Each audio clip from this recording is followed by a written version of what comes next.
Madam Toastmaster, fellow Toastmasters, first of all, I hope everyone has a pen in hand.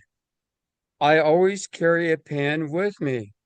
That's one of the things that Toastmasters has taught me is to be prepared. Many of you have heard this story, and many of you have not heard this story of why I joined Toastmasters. As a police officer, I knew everything. And that's something that nobody will argue with. I am always right. What I say goes. In Toastmasters, I learned that was wrong. I learned that you must listen. When you listen, you learn. When you learn, you speak. And that's really important in today's society. If you want your will to be done, you must listen first. I heard a quote from Howie Mandel. To know nothing is to learn something. If you know nothing, you actually learn something. If you listen, you learn. When you speak, you do not learn. I joined Toastmasters because I had to. The job that I had, I dealt with the public. Now, I have dealt with the public, or I should say, I had dealt with the public for more than 20 years as a law enforcement officer. And what I said goes. But there's a way to approach the people to make them do what you want to do, whether they realize it or not. And that's what Toastmasters taught me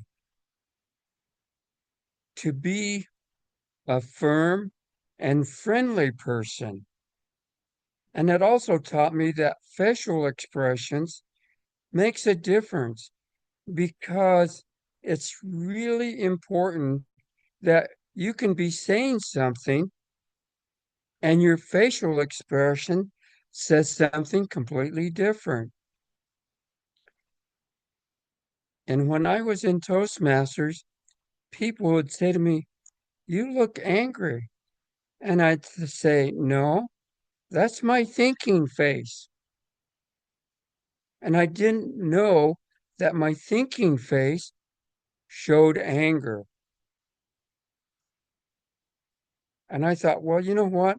The best thing to do is quit thinking. That way people will never know if you're angry or not. Isn't that something that you would think that you had a firm face and they saw it as an angry face? When I joined Toastmasters, I thought it was a waste of time. Why did I think it was a waste of time? Because of my attitude, because I believe I was right. And we all think that. We all want to be right. We all want people to listen to us. As I've stated before, people won't listen to you if they think you're angry. Why? Because they're watching your face. I said, why should I listen to him? All he has is an angry attitude. I knew everything, except I didn't know, excuse me, I didn't know how to approach people and make them do what I wanted them to do unless it was in a demanding voice. What I have learned in Toastmasters now, as a speaker, I can make you do anything, anything. Why? Because Toastmaster has given me that capability, and that anything means anything. That's why I encourage everybody to join Toastmasters. Because if you have a boyfriend, girlfriend, wife, or a husband, whatever the case might be, You can make them do anything you want them to do when you approach them the right way. Now, granted, I have not done the achievement yet that I have believed that I should be at, where I can make my wife do anything I want her to do. However, my fellow Toastmasters, when you approach them the right way, you can make them do anything you want them to do. And the most important part about joining Toastmasters is listening. How did I learn to make my wife do what I want her to do? How did I make other Toastmasters do what I want them to do? Number one is you listen to them first. Number two, you listen to them first. Number three, you listen to them first. Then four, then you can speak. And when you speak, look at your facial expressions.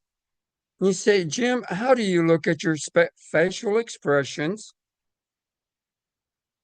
when you're speaking to them? 5, you record yourself speaking.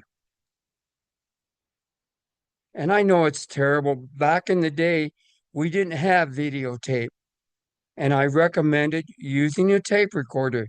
Well, today's technology, you can now record yourself speaking, and you can listen to yourself. Look at your eyes. Look at your mouth. Are you smiling? And don't give that smile that they think, that jerk, he's up to something and he wants something from me. Because 9 times out of 10, you do want something from them, but you have to come across of making it their way, the way they want to say, you know what, Jim, I would be more than happy to volunteer to do that project for you.